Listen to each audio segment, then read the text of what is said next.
ini menyambung yang itu, menyambung silaturahmi. Kalau ada orang, teman atau keluarga mau minjam uang, kasih kan?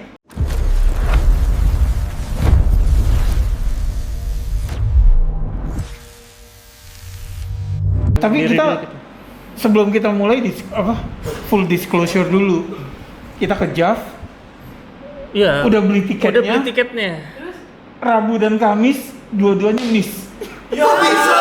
Miss gimana maksudnya? Jadi yang Rabu kan malam. Iya. Malam. Oh, udah kemalaman ya.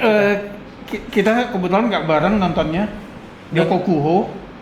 Wah, nggak dapet. Iya. Balik ke hotel. Jadi jedanya agak lama. Begitu pas sudah nyampe kamar, Oh, udah nggak bisa berangkat lagi gitu. tuh. Besok masih ada ini kan gitu ya. Iya. Beli dua nih. Iya. Kamisnya meeting. Yang kita meeting online di shit.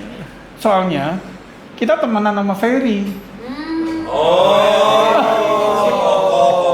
Iya, jadi Iya, yang Bapak. Ferry nanya kan, udah nonton belum? Ya, dosa gitu. Gue sama Ferry di Jawa. Iya. Kita full team. Iya. bareng. Makanya jadi kan, aduh, itu. Ya udah premiernya. Premiernya. Datang, pasti datang. Sayang sekali. Banget. Itu loh. Oke. Kayaknya kalau yang soal tantangan, peran, udahlah ya. Udah banyak. Tapi nggak apa-apa lagi. Nggak usah. Pasti bosan juga jawabnya. Gitu. Contekan dulu ya. Oke. Mega, Bilal, Dini, Macan, Primbon, sama Boris. Sedekat apa kalian dengan karakter masing-masing itu?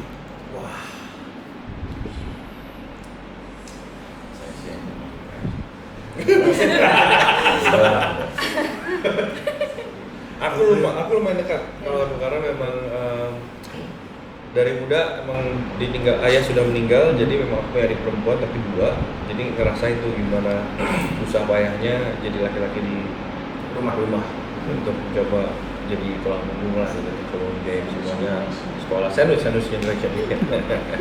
Jadi Bilal kan juga gitu, Bilal hanya ada Bilal, Mega dan ibunya, dan Bilal yang mencoba untuk membiayai keluarganya. Jadi aku relate di situ, gimana memang sebagai kakak laki-laki ada punya tanggung jawab, kayak otomatis kayak harus gue yang bisa nih membantu semuanya. Aku relate di situ. Ya, baik. Kalau aku sama Mega, aku bisa bilang mungkin karakter Mega yang keras orangnya itu ada komitmen dengan aku pribadi sebagai Livi. Ini adalah hal yang baik gitu loh, Mas. Iya, karena ujung-ujungnya dua tuh. Sama-sama punya ujung. Iya. Dan mungkin beberapa hal yang kayak dia lumayan orang yang diandalkan di rumahnya gitu loh. Nah itu juga, aku juga lumayan seperti itu lah. Makasih. Padu tuh selalu ada Ini loh, pas neon gue. Fernando. Fernando. Oh gitu. Kalau Livi dan Mega. Kalau untuk aku mungkin dari persahabatannya ya.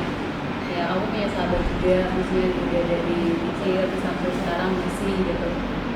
Tapi untuk kayak kehidupan yang dia di tempat yang gangster sih gitu, main jauh ya kan. Saya, enggak deh, jangan coba deket ke hal yang apa namanya bisa mempertaruhkan nyawa gitu. Nah, the bad guys nih yang di belakang gimana? Seberapa dekat?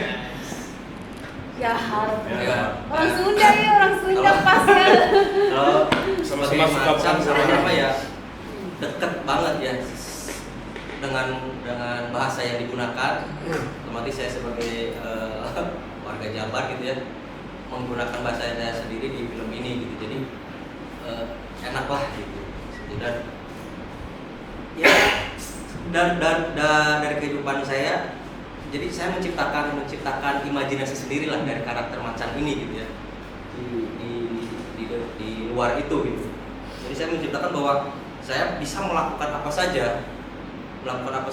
untuk bos saya yang saya ciptakan sendiri, bahwa bos saya ini pernah melakukan hal yang sangat ya tidak bisa tidak bisa apa ya, ya jadi membantu macan lah. Saya ciptakan itu supaya saya bisa menerapkan apapun perintah dari bos saya untuk menghabisi apa yang diperintahkan dia. Tidak bisa dibayar. Jadi tidak bisa dibayar dengan apapun. Nah, ya. Saya tidak bisa diciptakan, saya tidak bisa membayar apapun yang saya bisa dilakukan bos saya gitu. Pada akhirnya makanya saya untuk menghabisi tokoh dari siapa? Bilal, Livi dan Mega dan Dini, itu saya berusaha sekuat tenaga saya. Itu sih yang coba saya ungkapkan di film ini. Yang loyal. Itu jauh. Iya. Mas Rif. Maksudnya loyal alaman. Ya, itu kemiripannya. Kemiripan loyal ya, bukan suka darahnya ya.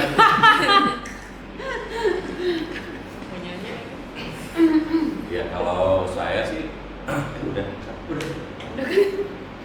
Pokoknya Ini parah banget ini, udah ngatur nih. kalau primbon dengan saya, ya kalau dulu ya masa kecil di Sumatera itu memang nggak pernah ya kita agak tabu gitu kalau mempelajari Alkitab di luar dari agama kita gitu. Dari kecil kan gitu ya. Malah setelah kita tumbuh saat SMA penasaran apa sih, mulai kita lihat. Dan hari ini saya berperan sebagai pastor, di mana saya harus membaca juga banyak poin-poin penting tentang kemanusiaan, tentang cinta kasih, tentang amarah, kasih sayang dan lain-lainnya. Saya coba pelajarin dan coba memilih kira-kira di Alkitab ini yang mana yang paling tepat gitu sebelum saya mengeksekusi orang gitu. Nah tentunya ada supervisi, ada penasihat spiritual, Tata Siddhartha yang dia Katolik kan, yang memang, kayaknya ayat ini aja wah, lu hafal juga ayat. Kagak, gua juga baru lihat gitu. Gitu. Jadi sharing. Nah, pada akhirnya kan aku melihat sedemokratis ini ya kita untuk memainkan satu karakter, khususnya kalau di luar dari agama kita gitu. Mungkin di agama tertentu malah wah nggak boleh lo kayak gini, tapi bagi Tata kalau di kita sih aman-aman aja dong gitu kan kata-kata gitu tak, iya kalau kita aman-aman aja, santai aja, jadi aku lebih bebas. Nah itu pasti berjarak banget ya, yang nggak pernah dibayangkan gitu, tiba-tiba aku harus menjadi ustadz gitu dalam versi agama yang berbeda gitu, selalu bersiar gitu kan untuk membalaskan dendam atas kematian adiknya. Ya gitu sih, berjarak banget. Tapi nggak sampai ini sih, korban sih. Boris, kayaknya di film gak ada nama karakter Boris terus jadi orang baik-baik tuh gitu. Boris sama Abdurrahman Arif ini sangat jauh sebelumnya. Jadi emang Boris itu pure karakter yang diciptakan untuk film Ikatan Darah. Jadi pure emang benar-benar kayak ngulik karakter ini supaya beda banget dari karakter-karakter yang udah pernah aku mainin. Jadi kayak baca skrip, ngobrol sama yang lain juga, mungkin kita apain nih orang baru ini ya, si karakter baru ini ya, dimainkannya secara apa gitu. Akhirnya selama proses itu terciptalah sosok baru yang Boris ini, yang kayak anjing gila lah. Boris. Nama Boris Boris Abdullah sebel banget ya. Boris Abdullah gue baru tahu tuh kayak film. tapi kostumnya Chongsam. Panggilannya Request Koko. tuh. Request gara-gara ini karakternya kayak gini gue pakai Chongsam bisa gitu. Terus pas lihat di poster di fotonya, nama gue Boris Abdullah. Itu shock, syuket gitu. Gitu sih kalau untuk karakter yang dimainin. Mungkin untuk karakter penjahat-penjahatnya kita punya ruang kebebasan untuk membuat karakter yang berjarak banget sama kita masing-masing ya. Explore banget. Mas Rizal tuh waktu pastur gitu, sedikit terbersit gak sih yang takut kontroversial atau apa? Ya pasti. Ya Tapi awalnya nggak pastor gitu. awalnya enggak. Awalnya enggak. Awalnya enggak Karakternya tuh pastor. bukan pastor. Ini ide mereka ini. Awalnya itu peran yang Penjahat aja, penjahat gangster kayak apa? Like normal film-film gitu ya. Pakai kostumnya juga. Ya. Ya gitu. Inilah apa? Konvensional banget lah.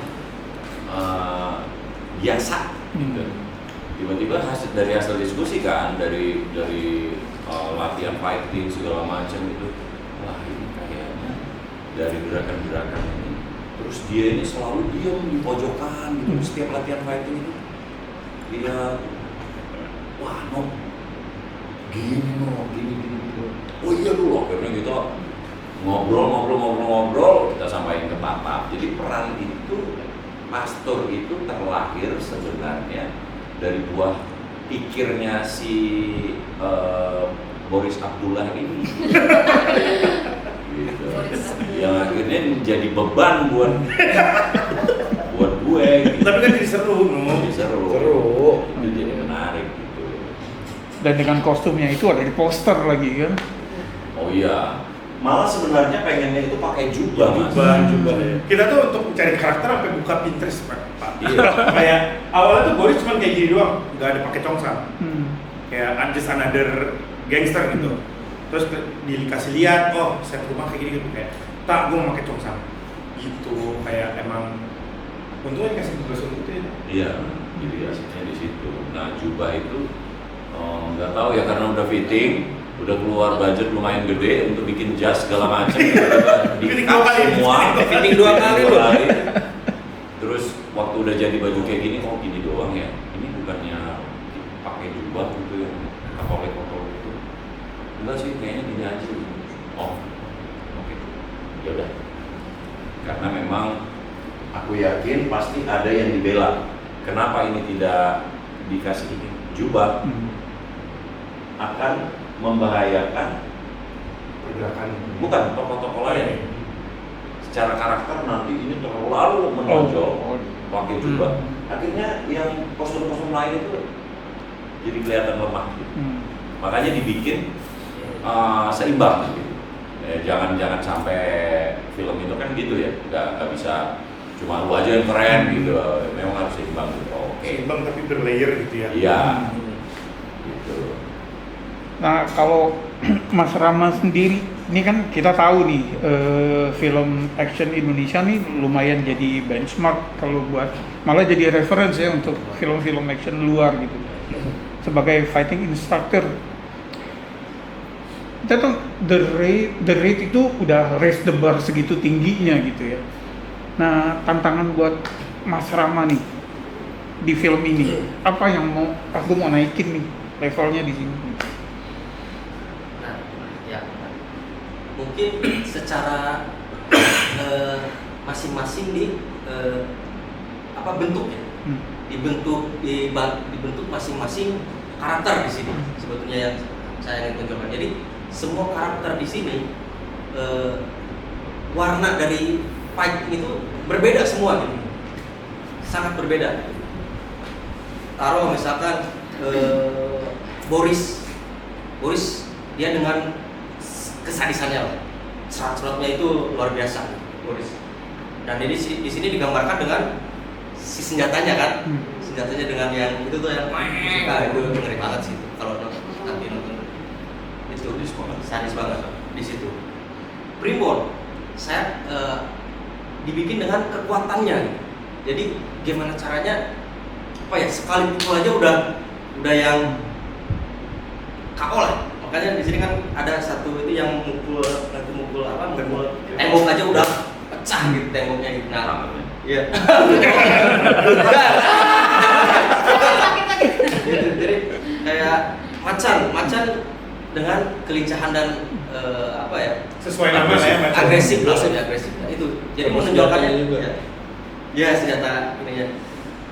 Jadi di sini yaitu ketika saya melihat wah Brian udah di posisi ini gitu ya. Oke, apa nih kita coba hal lain yang bisa kita explore lagi. Makanya kita explore di para antagonis ini untuk menciptakan hal yang ya itu dia masing-masing karakter mempunyai spesialitinya masing-masing. Jadi kalau misalnya di film tuh kayak ada lawan raja 1, juara 3 itu beda-beda ya.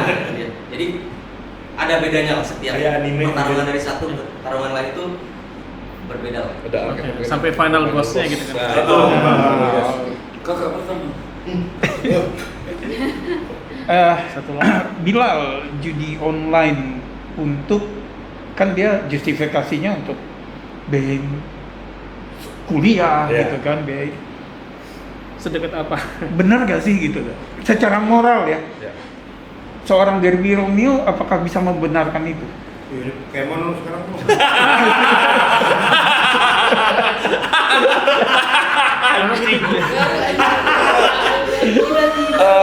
Ini tuh ini iya sih.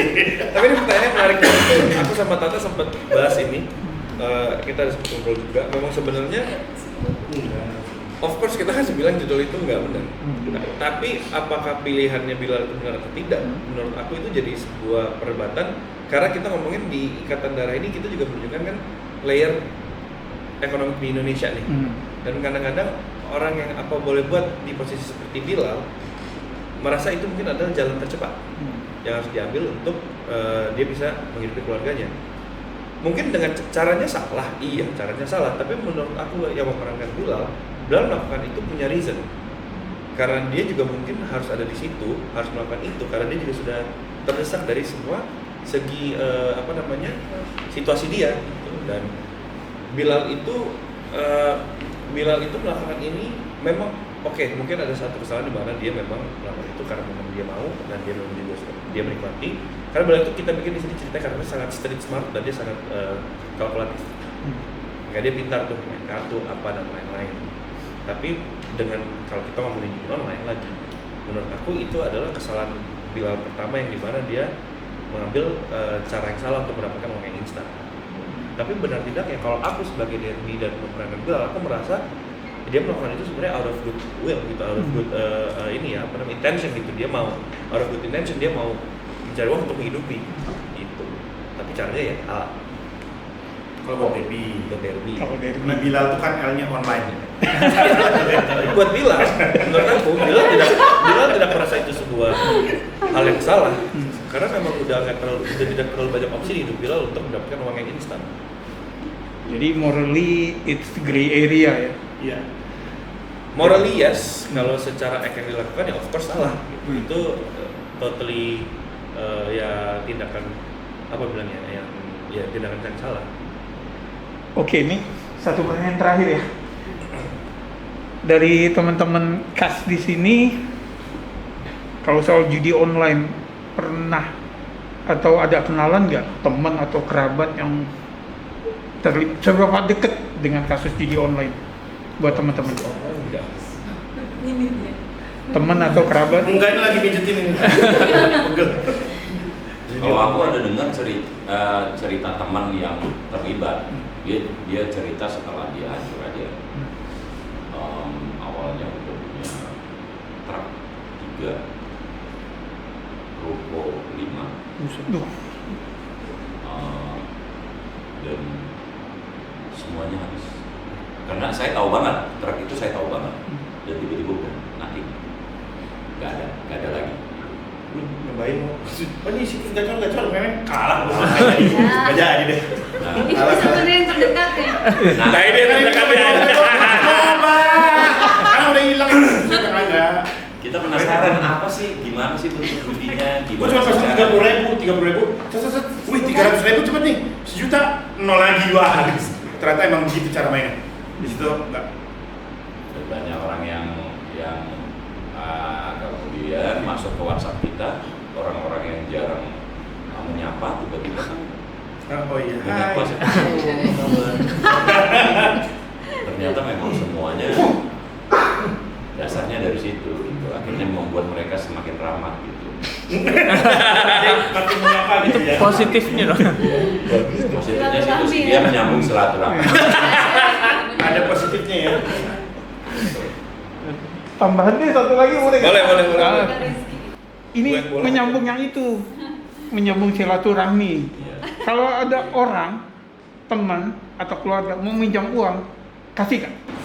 Suruh nonton Ikatan Darah. Iya kan? Suruh nonton Ikatan Darah. Kalau teman atau keluarga, teman sama keluarga beda nih. Iya. Kalau teman, pertama kali dia minjem ke kita, kalau saya ada yang saya kasih, ada yang saya balas dengan kata-kata, gua nggak mau mencederai hubungan gue sama lu, karena dengan nilai ini kita pasti bisa ribut, dan gua nggak mau itu terjadi, karena gue berteman sama lu cukup lama. Akhirnya dia mengerti. Tapi kalau saudara, kadang-kadang sebelum dia ngomong juga udah kita kirim. Ya. Nggak ada, jangan sampai saudara terbiasa mengungkapkan kebutuhan dia atau minjam dong gitu. Karena itu nanti menjadi beban buat dia. Kalau lu misalnya lagi ada ya udah, Ya. iseng ya lu kirim gitu. Jangan sampai nanti ada kata-kata hutang dari saudara lu sendiri gitu. Kalau menurut aku ya, kalau udah kata hutang dong, ya udah berlapis-lapis, ntar hutangnya nggak dibayar-bayar, malah dia yang menjadi beban gitu. Yang lain? Setuju gua sama Bang Levi. Saya yatim jadi saya janganlah. Yatim. Tapi buat gue kayak yang terpenting adalah juga kita harus tahu power kita gitu. Kita harus tahu Benar. kekuatan kita. Di saat kita bisa ya bisa, tapi we have to learn how to say no juga. When to say no. Itu aja sih. Oke, kalau gitu promo untuk filmnya. Oke teman-teman, jangan lupa untuk saksikan film mulai tanggal 30 April 2026. Di bioskop pilihan kamu. Dia punya hutang apa gimana? Jadi habis diutangin. Habis diutangin. Thank you. Mudah-mudahan suka ya. Terima kasih. Kalau nonton mudah-mudahan suka.